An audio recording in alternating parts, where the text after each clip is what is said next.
Hello, great souls. Welcome to our talk today. We'll be continuing to move through the autobiography of a yogi, reflecting on the chapters and the beautiful teachings that are within these pages. So let's take a moment together to pray and as a way of just coming into the moment and inviting God to be with us in our practice and our study. Heavenly Father, Divine Mother, friend, beloved God, great masters of self-realization, Jesus Christ, Babaji Krishna, Lahiri Mahashaya, Swami Sri Yukteswar, and Paramahansa Yoganandaji, saints of all religions, friend and guide Swami Kriyananda, we humbly bow to you all. Guide us as we study this beautiful book and help us to call forth the teachings in a way that is meaningful for our journey. Help us to understand what these pages offer us. Help us to apply the teachings and to share the light that has been so freely given to us. Om. Peace. Amen. Okay, dear souls, so today we're looking at chapter 5 in the autobiography of a yogi, and this is, the title of chapter 5 is A Perfume Saint Displays His Wonders. It's a very interesting chapter. There's kind of three distinct pieces in the chapter that Yogananda talks about. The perfume saint is towards the end of the chapter. In the beginning, Yogananda goes and visits a temple for Kali, and he meets a saint there. He's standing there, kind of lost and pondering the mysteries of Kali. And one of the mysteries that he talks about is that for those who aren't familiar, or even those who are, so Kali, the symbol of Divine Mother in the form of Kali, she represents nature and the duality in nature of destruction and creation. So she's can be a rather fierce symbol, showing the destruction and then showing creation. So he was saying, as he's standing there, he hears this sage, it turns out, speaking, and it gets his attention. And then they have this conversation. And the saint is very austere. Very austere. So he represents what we would call Jnana Yoga. And I know as I was reading the pages and listening to him, I mean, for me, I will just say for myself personally, reading his words and the words of the saint, they really cause me to pause and say, what is he saying? What is this message that he's delivering?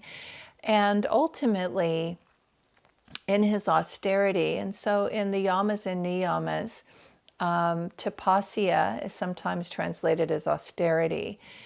He really is presenting that, which is a looking at life and seeing all the ways in which we get it wrong, and all the ways in which man or humanity fails to grasp the true understanding of the divine, including their own divine nature. And he talks a little bit about self-study, and sometimes Yogananda uses the word analysis. It does feel important to mention when Yogananda says analysis, he's talking about introspection, and introspection being this practice of looking, well, there's actually in here, it talks about without flinching. So looking very directly at the self for all that is false, all that would be not our true self, our true soul nature. Let's see, what else could I say about that in terms of introspection? So Jnana Yoga, the practice of it begins with intention. So the intention to see the truth. when we're looking at our life and we're looking at a circumstance, the intention to see the truth behind what is obvious can help us. So that very intention will guide us. Another thing that Swami Kriyananda talks about is, and this comes up in yoga often, is lifting the gaze inwardly. So if the eyes are closed, lifting the gaze here to the forehead and ultimately the point between the eyebrows. Eyes open or closed. When you lift your eyes up, so if you're trying to understand something and you lift your eyes, you lift the consciousness to what Yogananda called the doorway to infinity. And that's our own highest self. And we can access truth in that way. It takes practice, but there's a quality to truth that Swami said has a resonance for us. And when we experience it, we have a sense of knowing that it is true. And it's not the conscious mind. So in the teaching of yoga, the position of the eyes reflects consciousness. Looking down is a reflection of subconscious thought, and that would be past tendencies, karma, all that has happened before, and subconscious meaning it's not conscious. So it's dreamy, it's daydreamy, and it's what happens when we fall asleep. So when we're meditating, we lift the gaze of the eyes. If the eyes drop, in fact, it has said, if you find yourself falling asleep, you might notice, well, one of the simplest things to do is lift your eyes. Another thing to do if you feel a little tired is look straight ahead. And that's the position of the eyes that brings us into the conscious mind. It's a wakeful state. It tends to be an energized state. It's important. We need energy for super consciousness. So if you're in a kind of dreamy state or a sleepy state, looking straight ahead can help you kind of bring yourself back to conscious, and then lifting the gaze will help lift you up to access intuition, divine understanding. Okay, so what else do I want to say? So this saint, very austere. There was a certain point in the conversation where Yogananda appeals to him because you get the feeling that he has, I don't quite know how to say it, but he's certainly, there's nothing in what he's saying that speaks of compassion, for others. And so Yogananda says to him, do you have, basically no sympathy for the masses? And the saint pauses and reflects and says, yes, of course, he does. And he said that actually anyone who's been able to acquire genuine understanding, genuine wisdom, they have an expansion of consciousness that does include others.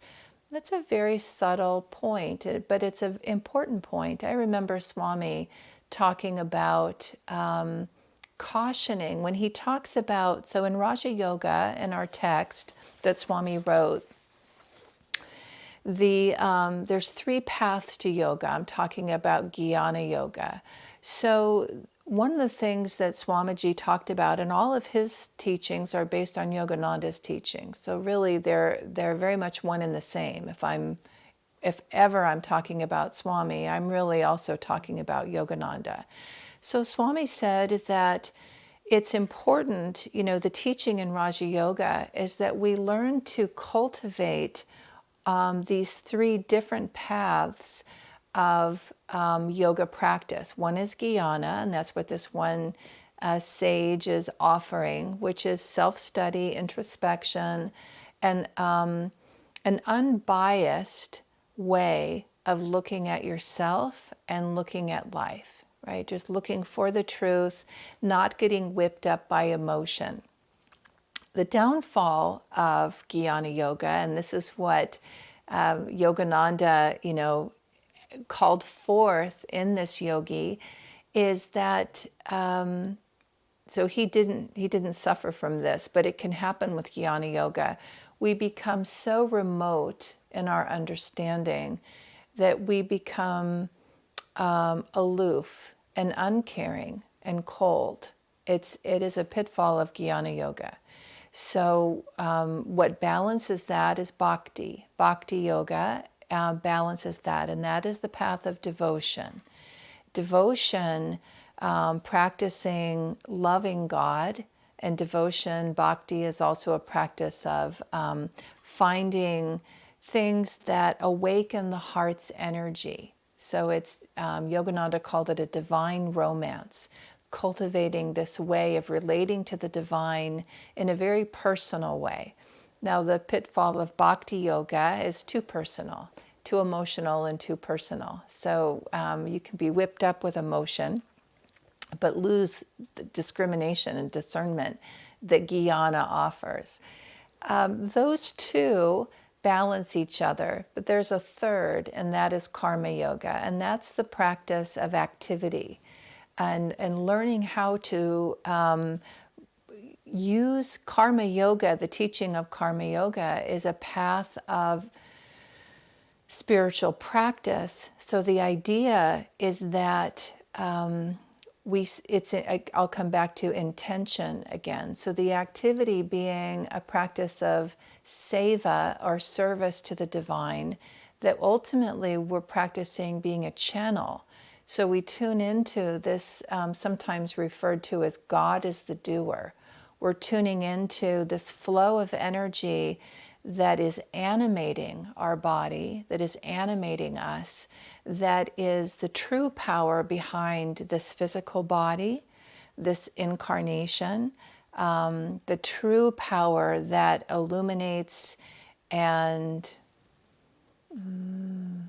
gives life to our own soul, that we are actually, our soul nature is a perfect reflection of this divine power. So here's this conversation with this yogi, Jnana Yoga. Yogananda asks him, let's see if I have it right here. Anyways, he calls forth in the saint this question, do you have no concern about the masses? And he says, yes, of course. And then the sage says, the one who practices a scalpel of self-dissection will know an expansion of universal pity. So something, going back to something Swamiji said, he talked about the three paths and the importance of integrating them and how we can get off course. So he just mentioned one time that he has seen people who are very austere and they have a certain pride in their sadhana. They'll meditate many, many, many hours, very, very dedicated, but there's nothing in them that is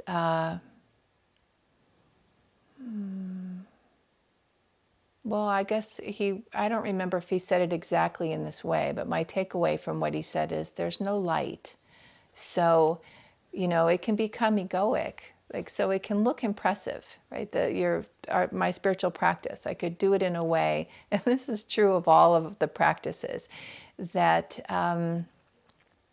ultimately what Yogananda is talking about in this chapter, he's encountering these different people. He encounters a friend next, I'll say a little bit about, and then he encounters the perfume saint, which this chapter is entitled. He's looking for his guru, and he understands that it's the guru that will help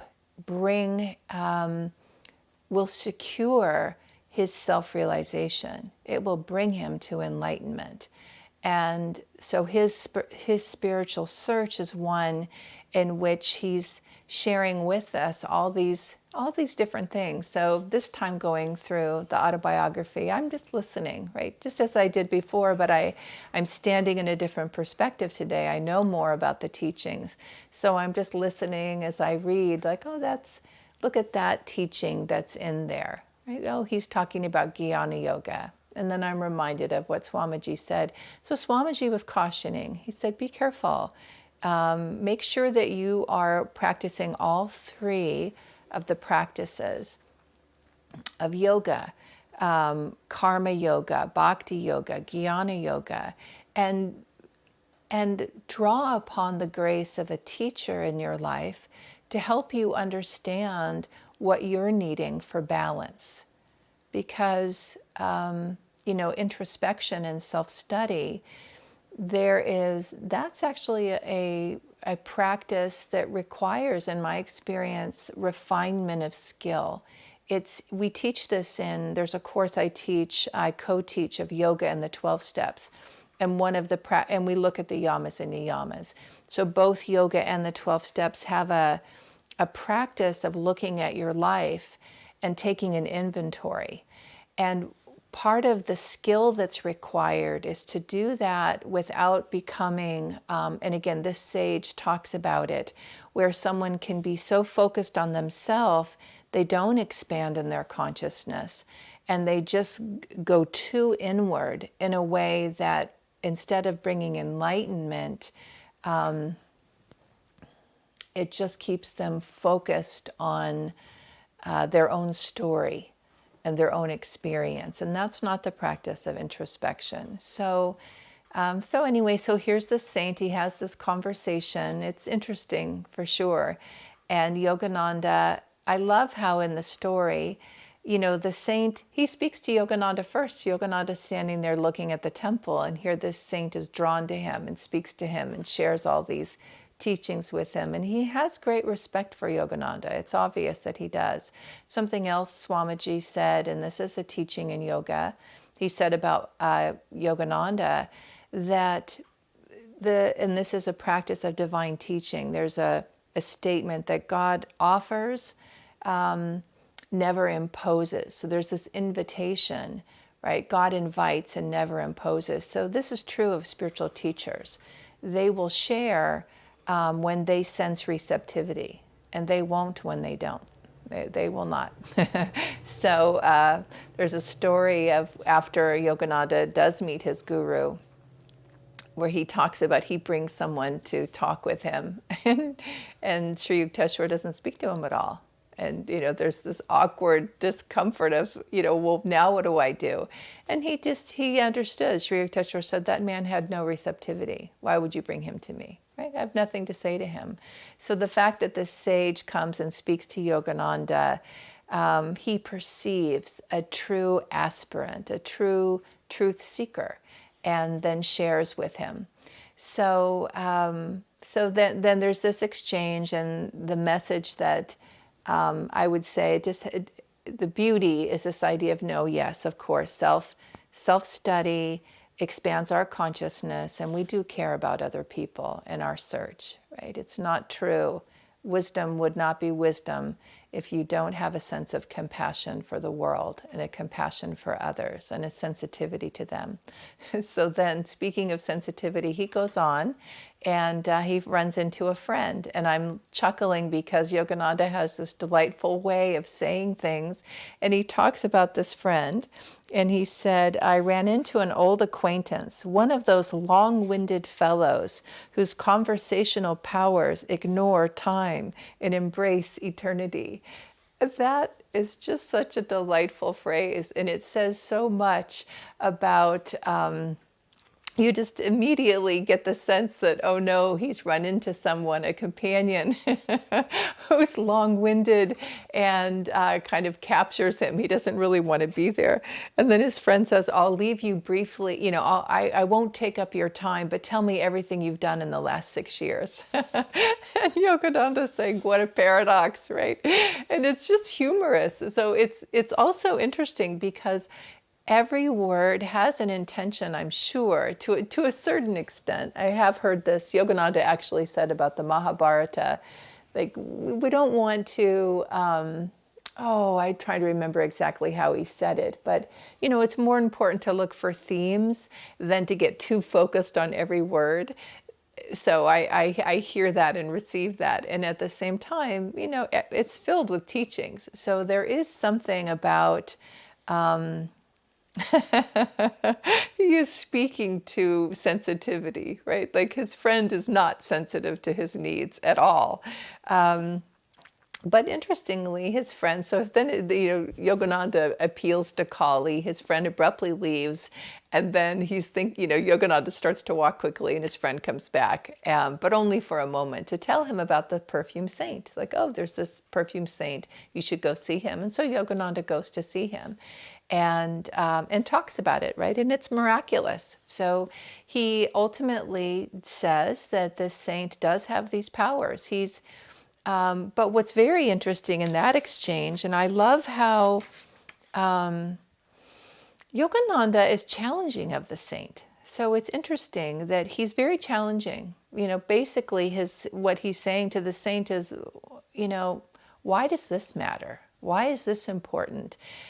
And what's interesting to me is that when I read the words, it could seem very disrespectful.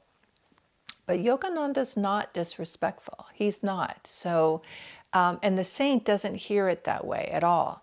He hears what he's saying, and then he says, well, it's helpful for people to see that God is real and to see the miraculous powers. Because Yogananda's, at one point, he said, well, how long did it take you to develop these powers? 12 years. And then Yogananda rebukes him and says, what a waste. Well, that's a waste of 12 years. I mean, you could really have been doing something important here. And the saint is not offended, right? He just, well, why don't you let me give you this? Why don't you let me share this with you? And okay, so Yogananda receives it. And what's interesting is what I'm saying, what I said earlier, is a saint will not give information or things if they don't sense, they don't share the teachings with those who are unreceptive. So even though Yogananda was very seemingly unreceptive, he was there, he did receive it, wasn't so sure about it, and the saint very purposefully wanted to give that to him. It's just interesting. To me, it's interesting. Like, why is that? I wonder why that is. I mean, we all get to read about it because it happened, and Yogananda shared it. And he later talks about how his sister then, when he was away from the saint, could smell the same fragrances because the saint could manifest fragrance. He does later, so he said it was true, right? He could see it wasn't hypnotism. It wasn't that he got tricked. But he does say, which kind of lines up with the challenges he was offering the saint, is that the performances of miracles, such as shown by the perfume saint, are spectacular, but spiritually useless. Having little purpose beyond entertainment, they are digressions from a serious search of God. So that's strong. Right? That's very strong. Another one of Yogananda's famous statements is the path to God is not a circus. And this book is filled with miracles. So it's very interesting that he makes the point of don't allow yourself to get pulled into these things in the spiritual path, what is nothing more than entertainment. So that perfume saint saying, and I can believe it, I will say, because at the very beginning of the book it says, unless man sees wonders, he won't believe. So there's this balancing act between when is it meaningful and serving a deeper purpose, and when is it useless.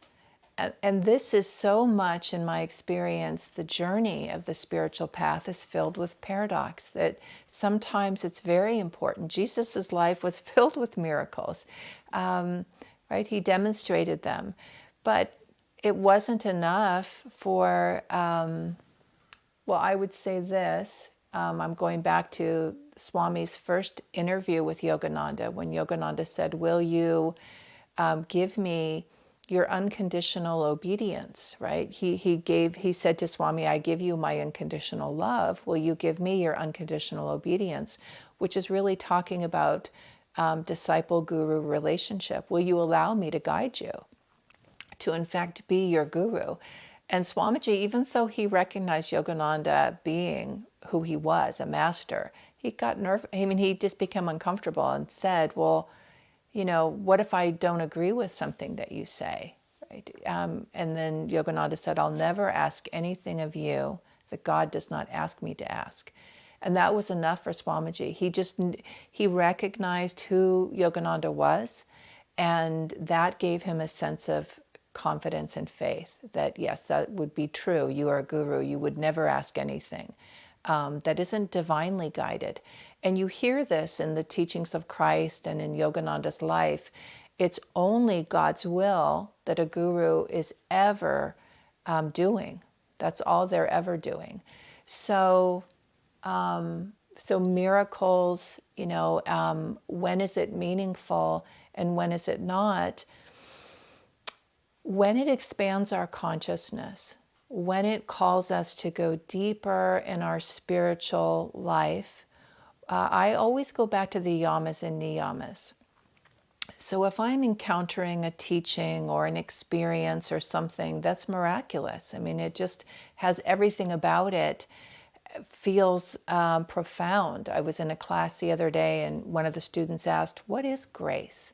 Right? And one of the other students in the class happened to know Yogananda's quote. I won't be able to give it exactly, but what she said is Yogananda said it's a definite power that is greater than all power.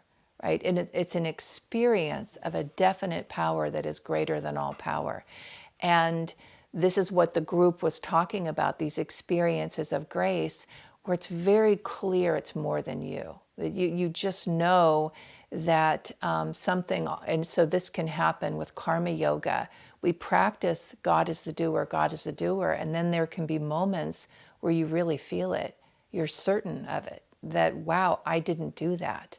Right? And maybe it's a conversation, right? I remember Swamiji saying, I heard a talk of his where he said something and he said he's had the thought, wow, I wish I would have thought of that. I mean, he just said it. But what he was acknowledging is what he was speaking came through him. It wasn't his thought. They weren't his thoughts. So in our journey, and this chapter is really about Yogananda's continued search. He mentions in here, because this is on the heels of this flight to the Himalayas that gets thwarted. So then this is the next chapter. And he begins the chapter by there's a time for every season and a purpose to everything under heaven. This is from Ecclesiastes in the Bible. He said he didn't have that wisdom at that time. But really what he's talking about, and he mentions it was 2 years from the flight to the Himalayas before he meets his guru. And this is part of the interim of what happens for him. So here we are on a spiritual search. And how do we know? How do we know, right? If in searching for our guides, searching for our teachers, maybe searching for your guru. Maybe you feel like that is what I'm looking for. And I want that. I want a true teacher in my life. Well, we have on the journey, there are teachers often along the way that help us.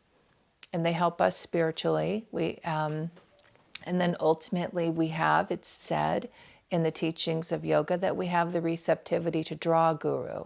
And then often we need help with that, even when we draw a guru into our life. And the teachings of a guru, which these teachings are, then help with that and discernment with that. So I would say what stands out to me this week in terms of an offering for all of us is to be listening with an attentiveness for grace, that which is a definite power beyond your own power. And then how is that experience helping you to be faithful to the search for truth and your own experience and commitment to self-realization? And how can you be discerning and discriminating, like this first sage, where you resist something that looks very intriguing, it looks very interesting, it's full of the spectacular, but it's not really helping you in your spiritual life. I'll wrap up with a story that Diana told about a spiritual technique she had learned. She was on this path and she was living with Swamiji at the Ananda village, and she'd been studying a healing technique that she was so enamored by. She just thought, wow, this is amazing, right? So she was telling Swamiji about it. And he said, well, maybe I should study that technique. And it just shocked her. She thought, you don't need to study that technique. And she said that, you don't need that, sir. You don't need that technique. He said, oh, okay. And then she realized what he was saying to her. Why are you studying that technique? You have this path. You have these teachings. You have everything you need. Right? Why are you doing that? Well, it is interesting. I'm sure it has power. As he was like, he's not denying it has power. But is it for you? Is it yours? Is it the right thing for you? This takes back to self-study and Jnana Yoga, deep listening to know. It's not a criticism. It's not to, but be open and listen for the truth in your life. Okay, dear souls, it's great to be with you today. Wishing you